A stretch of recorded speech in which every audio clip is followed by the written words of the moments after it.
Hello, and welcome back to Dave's American Flyer Trains for the continuation of the rebuild of the twin Missouri Pacific P8 Alco units 21922 and 21922-1.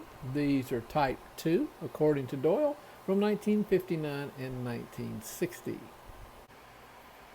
The first thing I'm going to do with this dummy PA unit is using a variety of screwdrivers throughout the whole process, but starting with a small excuse me, I'm going to remove these 4 flathead screws right here, here, here, and here that hold the truck and collector assemblies, which includes the side frames, onto the truck substructure. Now, I'm going to do 2 things. One is I'm going to take photography of the bottom of this piece, and I'm going to put those screws in the position, tape them to the photograph on paper, from whence they came, and put them back in their original positions. I've had the best performance in doing that, and the least amount of problems. The other thing I'm going to do is that when I do come to the point of reattaching these truck and collector assemblies back onto the the truck substructure, is I'm going to hand position and hand tighten these screws first before I'm putting a screwdriver to them. I want to make sure that the threads match, and then I'm not stripping them, and that they are thoroughly tightened.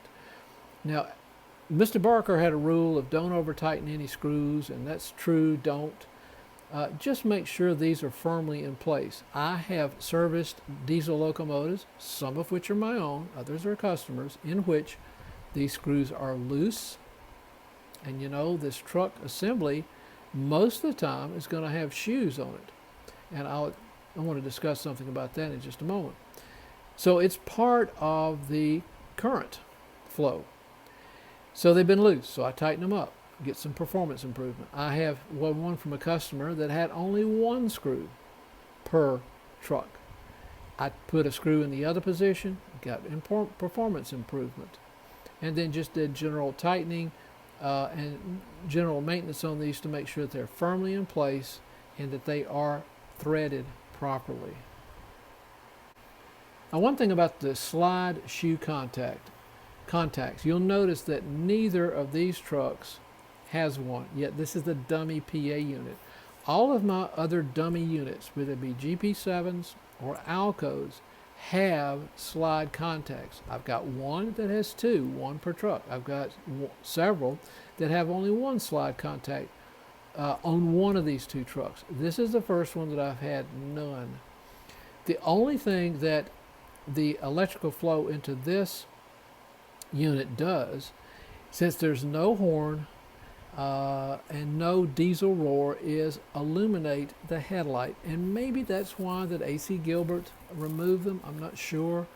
I think that maybe because of the time frame of this train, 1959 and 60, it was one of the cost-saving moves that doesn't really have a significant impact on the performance of the locomotive. I removed the truck and collector assemblies from this dummy A unit just to get them out of the way. Now, while they're off, you can wash them, you can do any maintenance you need to do on them, you can inspect them on the interior side to see if there's any black rings or black marks that show where there might have been arcing, and yes, I have found those before. You can more thoroughly inspect the coupler and the arm assembly, and never fear, you're going to know which one goes on which end, because the one that goes on the front has the longer arm. You can lubricate, clean, do whatever you need to do. If you do any work on the coupler to make it more operable, that is, the weight to move up and down more easily. Matter of fact, now's a good time to check to make sure it will lock and disengage. If you clean it and then either lightly lubricate it or spray it with CRC 226, keep in mind that you can make these things operate too good, such that when the coupler is in the closed position and the weight is suspended and dropped, that even minor anomalies on the track can cause that weight to go up and then disengage the coupler. I've done that before. I've simply got too much lubrication on these, and they're too sensitive, and I have to clean them a little bit to back them off.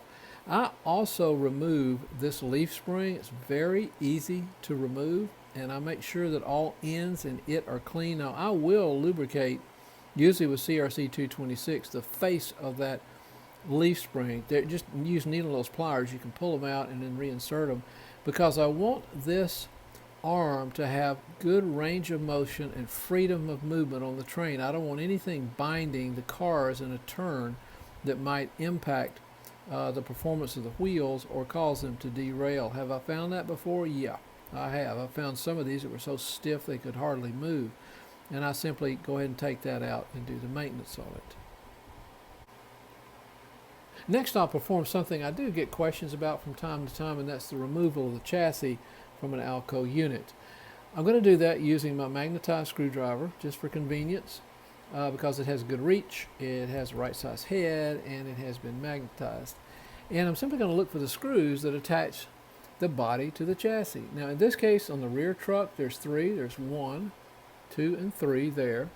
On the front, there's one down there, and then there's one up here that actually holds the lamp bracket and the chassis to the body. Remove these carefully. If you think you're getting a lot of resistance for those, then back off and maybe soak them in a little bit of penetrating oil overnight, because you do not want to break that screw shaft, which is part of the body. You don't want to fracture it. So if they're tough to get off, don't force them. Just soak them a little bit in penetrating and come back the next day. So let me take those out off camera. And of course you'll notice that they're a lot easier to access with the truck and collector assemblies removed. Not impossible, but a lot easier to reach. I removed the 5 screws that were holding the chassis to the body, and I'm ready now to do something that sometimes doesn't appear to be intuitive, and that is removing the chassis from the body, because the chassis appears to be wider than the body. And is it going to scrape? Yeah. Is it going to hurt the body? No. I've done this hundreds of times, it seems like. Never had a problem. And I usually just start pulling it straight out. And usually, if it's going to bind, it's going to be right here at the depressed section of the chassis against where these drop-down sides are on the locomotive. Now, this one seems to be pretty easy to pull out. It's scraping a little bit, and there it came out. Just that easy. And put it back in.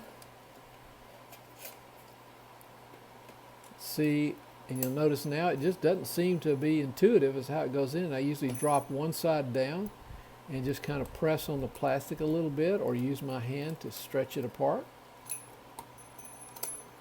Sometimes I'll even use a screwdriver, heaven forbid, and just pry it just a tad bit, as I'm doing here, until it goes down. Now the power unit is going to work the same way. It may not look like it's going to work, but just keep messing with it. And if you have to gently insert something that simply separates the space, a little bit of separation between the chassis and the body, go ahead and do it. It won't hurt anything. This one certainly removed easier than it would be to install. Just don't put a great deal of pressure on those sidings, but just enough to get you started. Get them beyond that initial point, and then it should drop down. Okay?